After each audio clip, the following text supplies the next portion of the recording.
My name is Liam, 30 years old, and I've learned that in my family, love often comes with a receipt I never signed.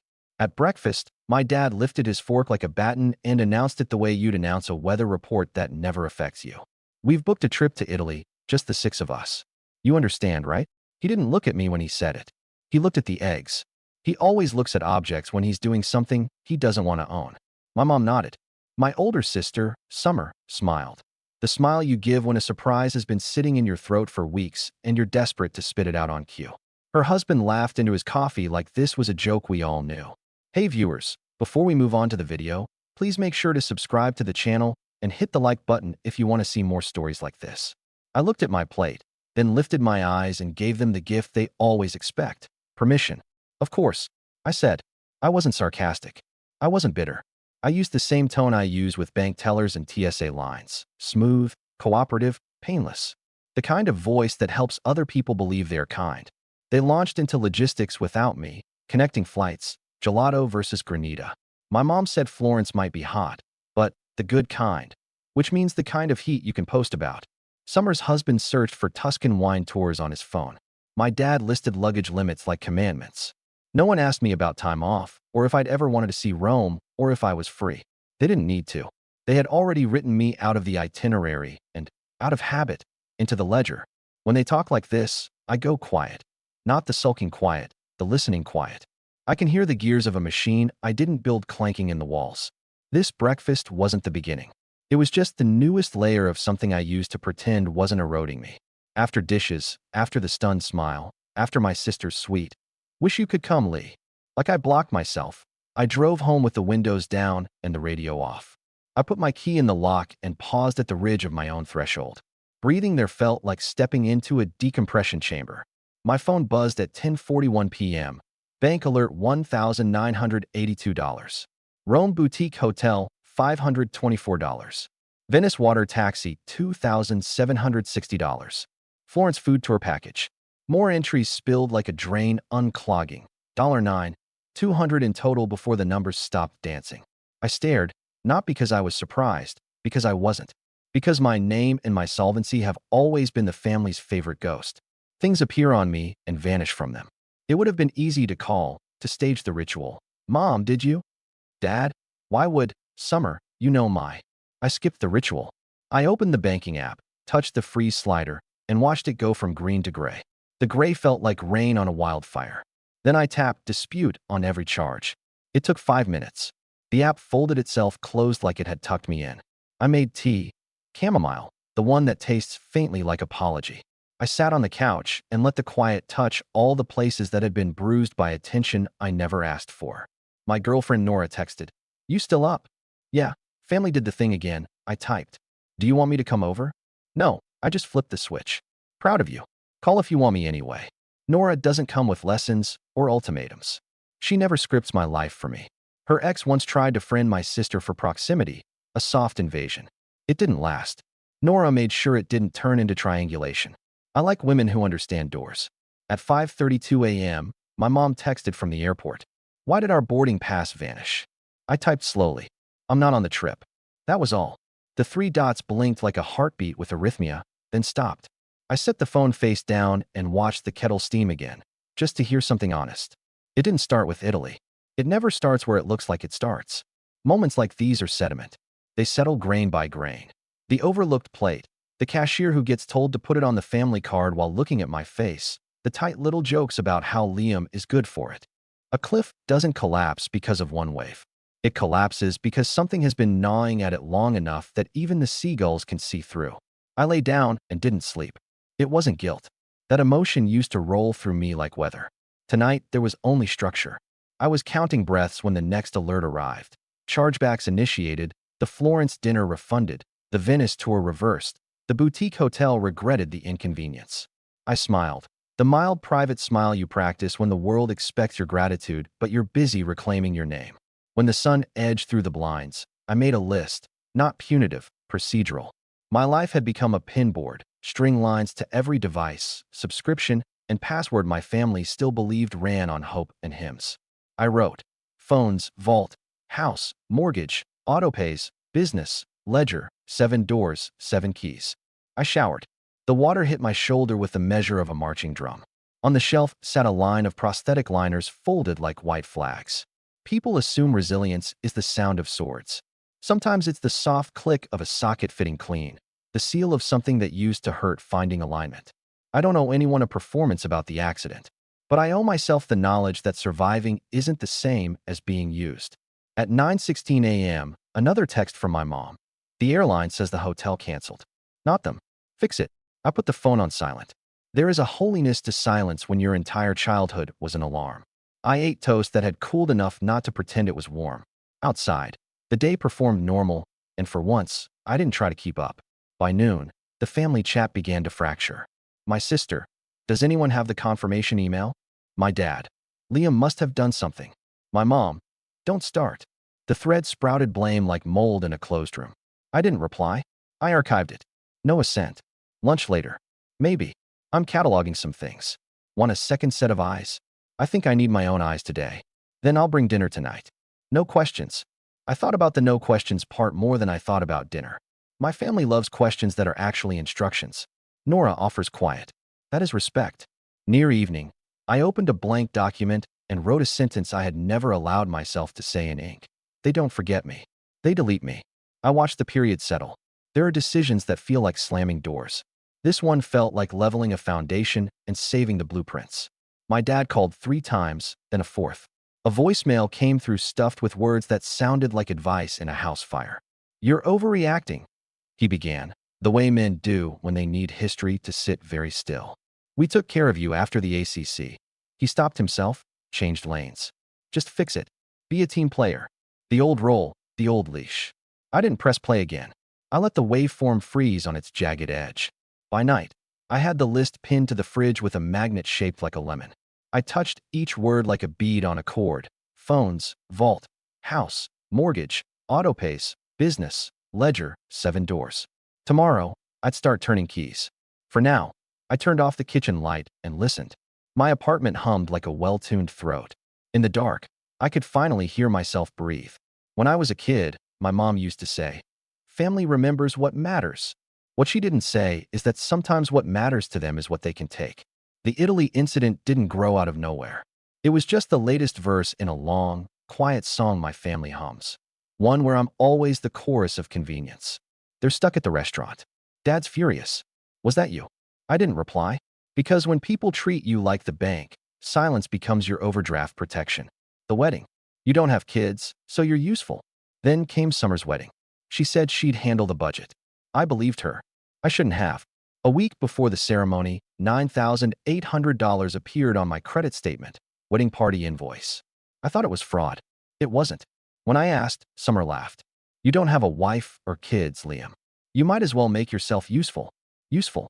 That word cracked something in me. I had spent years patching holes in everyone's life, fixing mom's credit card debt, helping dad with business taxes, floating Summer's rent when she was between jobs. But that day I realized they didn't see me as family. They saw me as infrastructure. I paid off the balance, closed the card, and mailed the statement to my lawyer labeled, "Pattern begins here." The backyard celebration invitation revoked. When my parents finally paid off the house, thanks in part to me, they planned a backyard celebration. I even paid for the remodel.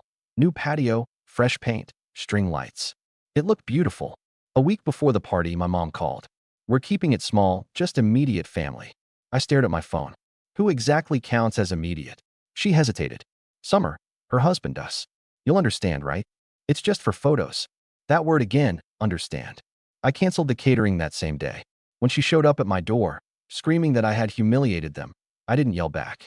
I just opened the door and said, "You want it intimate? Now it's intimate." She left shaking but not apologizing. My father didn't call for months. The architecture of betrayal. Each of those moments had felt isolated, small fires in a long hallway. But now, sitting in my apartment surrounded by screenshots and receipts, I could finally see the pattern. The deliberate construction. They called it family. I called it a system. I pay. They laugh. I show up. They move around me. I help. They delete me. That isn't misunderstanding. That's architecture. That's design. Every structure needs a foundation, and for them, I was it. The dependable one, the fix-it one, the emotional plumber of their chaos. I thought giving more meant proving love, But all I proved was that I could be emptied repeatedly without complaint. That night, I made a folder on my desktop titled The Ledger. Inside it, I started dropping everything. Invoices, Venmo screenshots, canceled transfers, voice notes, a quiet archive of proof. My prosthetic leg rested against the chair, the carbon fiber catching a faint reflection of lamplight. That thing has carried me farther than any of them ever will. I used to think my accident made me less. Now I see it's the one reason I learned to rebuild, piece by piece, alone if necessary. I sipped tea, looked at my list of 7 doors, and circled the first one, phones. Tomorrow, the architecture would start to crumble. People talk about going no contact like it's a single clean cut. It's not. It's surgery, deliberate, layered, and performed without anesthesia. The morning after I circled that first word, phones, I brewed coffee, opened my laptop, and began dismantling the empire my family built on my silence. Step 1. Communication. Our family phone plan was in my name. 5 lines. Mine, Mom's, Dad's, Summer's, and her husband's. I didn't cancel it. That would have made me the villain too soon. Instead, I transferred control to each of them individually. Each had 72 hours to update payment details or lose service. 72 hours came and went. No responses. On the 3rd day, I watched their lines blink offline one by one, like lights in a house finally acknowledging the storm. My mom's number went first, then Dad's. Summer held out longest, texting, "Hey, I can't call. Did something happen?" I typed back, "Yeah, ownership happened." Silence. Step 2. The vault. They thought family trust meant Liam keeps the passwords. Over the years, I'd stored everything. Their banking logins, streaming accounts, utilities, even Summer's online boutique platform. Inside my password manager back, when I still believed being useful meant being loved. Now, I reset the master key and deleted shared access. When I hit confirm, the app displayed a message I'd never noticed before. "This will permanently revoke all linked devices." I smiled. Exactly. Within an hour, I got the first email from Dad. "Can't log into the mortgage portal. Did you change something?" Then from Mom, "The Netflix password isn't working again." And finally from Summer, "You're being petty. Grow up." Petty. That's what people call boundaries when they've never had to respect one. Step 3. The house that wasn't theirs. The house my parents lived in, the one with the remodeled patio I'd funded, ran on systems I owned. Wi-Fi, security cameras, smart locks, thermostat. When I built their setup 2 years ago, Dad said, "You're good with that tech stuff." Translation, do it for free. That morning, I logged into the control dashboard and pressed Suspend Licenses. The lock switched to manual. The cameras went dark. The thermostat flashed disconnected. It wasn't vengeance. It was correction. That house had been wired through my accounts, powered by my income, and maintained by my credit. It was never theirs, just borrowed infrastructure. Step 4. Financial unplugging. I called the bank to withdraw as co-signer on their mortgage. The clerk hesitated. "That will trigger a reassessment." "Are you sure?" "Yes," I said. "I'm correcting a long-term clerical error." The interest rate tripled by afternoon. Electricity transferred. Water transferred. Autopay subscriptions ended. The Amazon account logged out across all their devices. By sunset, I was lighter by dozens of invisible threads. Step 5. The family business. My parents had started a side hustle, a small online decor store, 2 years ago. They'd built it under my LLC, Digital Services, because Dad said, "Banks trust your name." I let them. I shouldn't have. That afternoon, I opened the admin panel and typed one line. This system operated under a courtesy license maintained by L&M Digital. As of today, it has been decommissioned. Please consult a licensed IT provider for future services. No emotion, just facts. Then I shut it down. Step 6. The fallout. By Wednesday, the group chat was chaos. "Mom, why can't I log into the Wi-Fi?" "Dad, Liam, fix this now." "Summer, are you serious? This is insane." I didn't reply, not even a punctuation mark. The next day, I got a voicemail from Mom. "This isn't like you, Liam. You're scaring us." She didn't sound scared of losing me, just scared of losing access. Then came Dad's text. "We did everything for you." No mention of Italy. No apology. Just the familiar script: guilt, distortion, denial. I played their words on speaker and stared at the notes I'd taped to my wall. Phones, vault, house, mortgage, business. 5 steps complete, 2 to go. Step 7. Documentation. I opened an Excel file and began exporting every family-related transaction from the past 3 years. Every Venmo heart, every "thanks, I'll pay you back" that never came, every overdraft covered in silence. I labeled each entry, categorized them, and attached proof: receipts, screenshots, invoices. When I sent the file to my lawyer, he asked, "Are you preparing for a lawsuit?" I said, "No, I'm preparing for peace." He didn't argue. The digital collapse. By Friday night, they realized how much of their life had been running through me. I imagined the dinner table that night, Dad shouting, Mom crying, Summer swearing the Wi-Fi hates her. They'd always believed I was replaceable. Now they understood I was structural. And when structure walks away, the walls fall in. That evening, my phone lit up with 16 missed calls. I watched the screen glow and fade, like a house losing power room by room. Nora arrived around 9 with takeout and quiet eyes. "Rough week?" she asked. "Transformative," I said. She smiled, the kind that doesn't need details. "I brought you sushi and a charger in case you burn the world down." "I didn't burn it," I said softly. "I just turned off the electricity." She laughed once, low, approving. "That's my guy." Later, when the city outside had gone quiet, I scrolled through the messages piling up. Cousins asking what happened, an aunt writing, "They said you stole from them." Another message from Dad, "You're not part of this family anymore." I took a screenshot, filed it under a new folder titled Narratives. If they wanted a story, I'd keep the receipts. I lay back, the hum of the city bleeding through my window, and whispered into the dark. They built an empire on my patience. Now they'll learn what absence really costs. It didn't take long for the lies to start. When people like my family lose control, they don't apologize, they edit. By Saturday morning, my cousin Lily sent a screenshot from Facebook. "Sad how money changes hearts." My mom had written, "Some people forget who raised them." Below it, a stream of sympathetic comments, prayers, heart emojis. One woman wrote, "You're better off without toxic people." Toxic, that was me, apparently. I didn't comment. I didn't defend myself. Instead, I opened my laptop and began the final project, the family ledger. The folder already existed. Now it needed witnesses. I organized everything into subfolders. Italy fraud, $9,200 in travel charges reversed. Christmas seat photos, timestamps, canceled mortgage drafts, wedding debt, screenshots of Summer's text calling me useful. Anniversary dinner, restaurant invoice voided before payment, remodel receipts, proof of transfer for backyard costs. Each file had a clear name: Florence Hotel.pdf, mortgage_freeze.jpg, Christmas_event MP4, wedding_invoice.docs. No commentary, just evidence. Then I wrote a single note at the top. This isn't revenge. This is balance. Releasing the truth didn't mean posting it publicly. That would have been noise. So I sent the Dropbox link to a few strategic recipients. My cousins, an aunt who still liked my posts, and one old family friend who had always suspected there was more behind the smiles. Within hours, my phone buzzed with messages. Cousin Mark, holy crap, I had no idea. Aunt Elise, your mom's deleting her posts. Friend Nora, they're terrified, aren't they? I didn't respond. Silence is louder when it's earned. The family chat imploded. That night, the group thread came alive. A digital volcano. Mom, how dare you air our private life? Dad, you'll regret this. Family doesn't destroy family. Summer, you're obsessed with playing the victim. I didn't reply, not a single word. An hour later, Summer texted Nora directly, a move I'd been expecting. "You know he's unstable, right? After the accident, he hasn't been the same." Nora showed me her phone. "Want me to respond?" I shook my head. No, let them hear their own echo. By Sunday, they'd escalated to threats and sob stories. Dad's voicemail arrived first, slurred from whiskey. "We know what you're doing. You're not untouchable."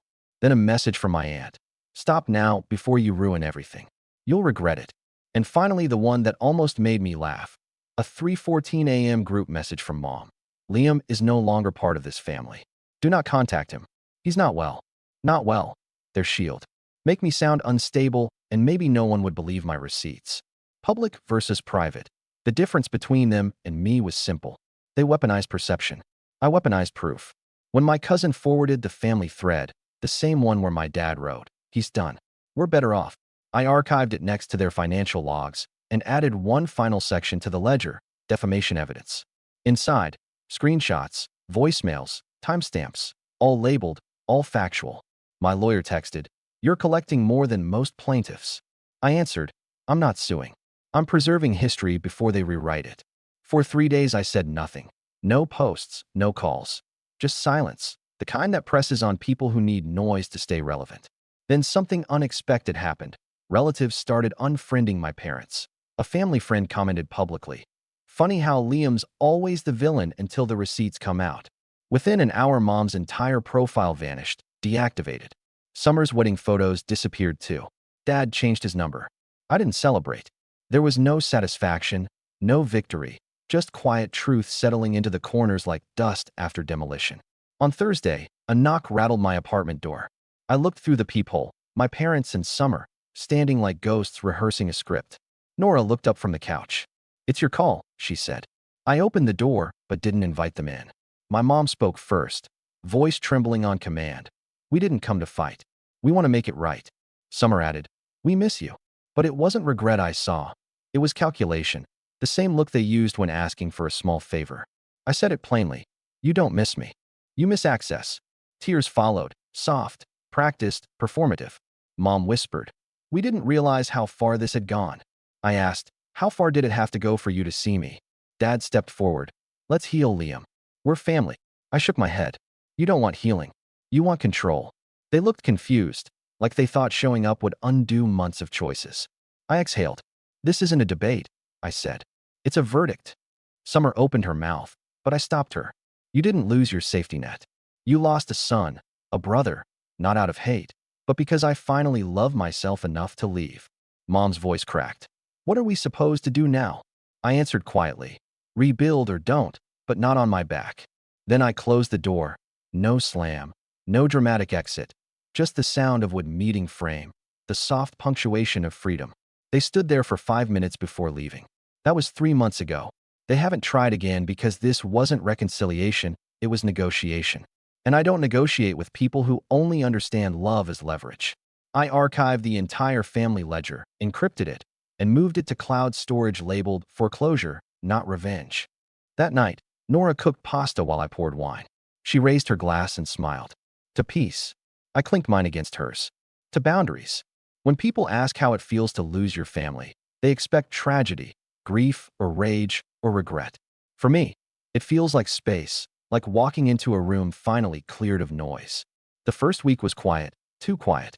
I half expected another wave of guilt messages. "We miss you. This isn't you. Come home." But there was nothing.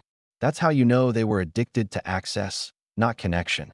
Once the supply ran dry, they moved on to the next source of validation, social media sympathy, maybe, or news stories where I was the villain they had to forgive. I didn't check. I didn't care.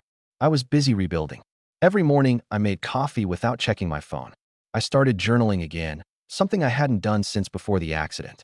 Some days I still caught myself expecting their calls, their emergencies, the "Liam, can you?" requests that used to arrive like clockwork. Now there was just silence, and silence can be terrifying when you've spent a lifetime performing usefulness. Nora helped. She never tried to fix me. She just showed up, steady, quiet, whole. We walked around the lake on weekends talking about small things, movies, work, the cat that followed us once and decided we were safe. When I told her I sometimes missed them, not their behavior, just the idea of them, she nodded. Missing the idea of love is different from missing the people who refuse to give it. That line stuck with me. One night, I opened the family ledger again, not to edit, not to add, just to look. Each file felt like a fossil from a version of me that used to beg to be seen. The receipts, the screenshots, the voicemails, they weren't proof anymore. They were memorials. Proof is for defense. Memorials are for closure. I renamed the folder one last time, "What Love Isn't," because that's what it taught me. What love isn't supposed to look like. It isn't conditional generosity. It isn't weaponized guilt. It isn't "you'll understand" every time they take something from you. It isn't silence as punishment or kindness as bait. Love isn't debt. A few weeks later, I got a short email from Summer. No subject line, no greeting. "I found a therapist." Mom might too. I know it doesn't fix things, but I get it now. For the first time, I felt no tug to reply. Forgiveness doesn't always require conversation. Sometimes it's choosing not to reopen the wound. I smiled, archived the email, and whispered, "Good. Start there." Then I closed the laptop and went outside.